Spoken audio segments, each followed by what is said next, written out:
Sebuah padukuhan bukan cuma soal ketenangannya, tapi tentang nilai kehidupan di dalamnya. Selamat datang di Padukuhan Hadapan yang terletak di Kabupaten Bantul. Di sini, tangan-tangan terampil terus berkarya dan menjahit harapan. Inilah cerita mereka, para penggerak ekonomi lokal dari Dadapan. Merintis kemandirian setelah bertahun-tahun bekerja untuk orang lain adalah langkah berani yang diambil oleh keluarga Pak Sadikin. Bertahan selama lebih dari 1 dekade, angkringan Mas Blangkon terus berinovasi menyajikan kehangatan lewat soto sapi dan ramesan yang selalu dirindukan. Namanya orang desa, kan ya maksudnya udah dari dulu ikut orang, kan pengen usaha sendiri. Kalau sama orang kan kita harus tiap hari kerja. Kalau kita buka usaha sendiri, kan misalkan ada keperluan kita bisa libur. Terkadang, krisis justru melahirkan kebaikan baru. Berawal dari keprihatinan melihat anjloknya harga singkong saat pandemi, Ibu Erna menyulapnya menjadi tiwul instan. Siapa sangka, panganan desa ini kini terbang jauh hingga ke negeri jiran. Kalau pas panen raya gini kan cuma murah, 2.000, 3.000. Kan nggak angkat petani di sana, Mbak. Kalau aku bikin kayak gini kan juga tetangga-tetangga ikut bikin, kan dia juga ikut punya hasil. Sebuah ketidaksengajaan yang berubah menjadi peluang besar. UD Westar kini bukan hanya sekedar peternakan biasa, melainkan garda belakang dunia akademis yang menyuplai kebutuhan penelitian laboratorium hingga keluar Pulau Jawa. Sebetulnya ini saya kayak macam nggak sengaja. Kita awalnya nggak tahu apa tentang tikus awalnya, dan kita juga nggak menyangka kalau tikus ini bisa untuk ada rezeki lah bagi kita kayak gitu. Tumpukan koran bekas yang usang diubah menjadi mahakarya tak ternilai. Art Lab membuktikan bahwa kreativitas tanpa batas yang dipadukan dengan sentuhan murni tangan modal lokal mampu menembus pasar kolektor internasional.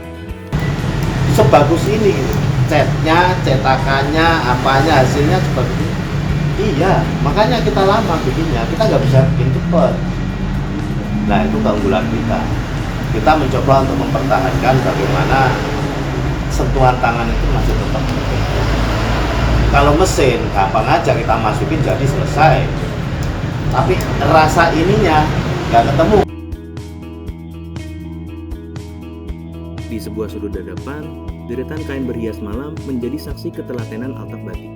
Semenjak tahun 2015, ruang kecil ini terus memproduksi mahakarya batik tulis dan cap dengan kolaborasi bersama para perajin lokal. Kalau pembeli langsung tuh jarang, Mbak. Cuma pesen nanti ya itu bawa. Yang sering itu orang Pelem Sewu sini. Itu nanti bawa kainnya dari sana, terus suruh batikin.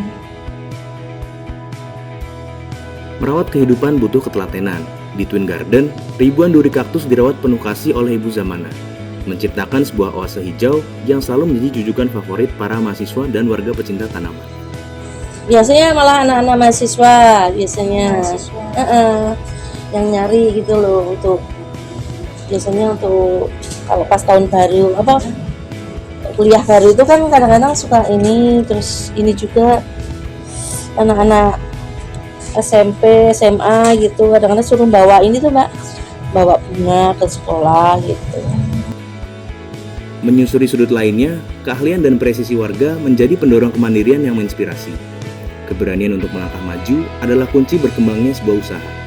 Berawal dari pengalaman bertahun-tahun menjahit untuk orang lain, Ibu Maria mengambil langkah mandiri untuk membangun Yanto Tas. Berbagai pesanan tas custom diproduksinya dengan teliti. Iya kan biar ada perkembangan aja. Kan dulu cuman jahit di tempat orang.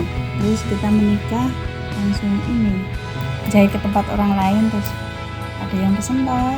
Jadi selanjutnya pesen-pesen gitu. Pengalaman tidak akan pernah mengkhianati hasil. Berbekal jam terbang belasan tahun di dunia perkayuan, Bapak Sulistia membawa mebel Trijaya Makmur ke standar pengerjaan yang tinggi. Spesialisasinya dalam mengolah kayu jati tua, sukses membuahkan kepercayaan besar. Itu mulai 3 tahun yang lalu, itu saya di dunia perkayuan di mebel juga. Pertama sih kusen pintu, nanti ada segala macam furniture, kitchen set, Membawa keahlian dari tempat lama untuk membangun kemandirian adalah jalan yang dinempuh Mas Munjilid. Melalui lift miner screen printing, ia mempertahankan seni sablon manual yang dikenal kuat. Dengan prinsip mengutamakan kepuasan pelanggan, karyanya telah terbang melintasi pulau. Kalau usaha ini dimulai dulu dari tahun berapa? Sekitar 2017. Terus dulu kan pertama saya masih ikut teman, masih ikut apa? Ya kayak pabrik yang situ loader studio advertising. Nah itu. Terus lama kelamaan kan apa? Di sana kan cuman fokus di spanduk, terus ada kaosnya yang megang saya, nah terus saya buka sendiri. Kisah-kisah mereka adalah bukti nyata bahwa kemandirian bisa ditumbuhkan dari pekarangan rumah tangga. Mereka bukan sekedar tempat transaksi. Mereka adalah tulang punggung keluarga dan pahlawan ekonomi desa. Kami, mahasiswa KKN UPN Veteran Yogyakarta, kelompok 84021, merasa bangga dapat merekam jejak langkah mereka. Sudah saatnya kita bangga dan mendukung produk lokal kita sendiri. Terima kasih Dadapan.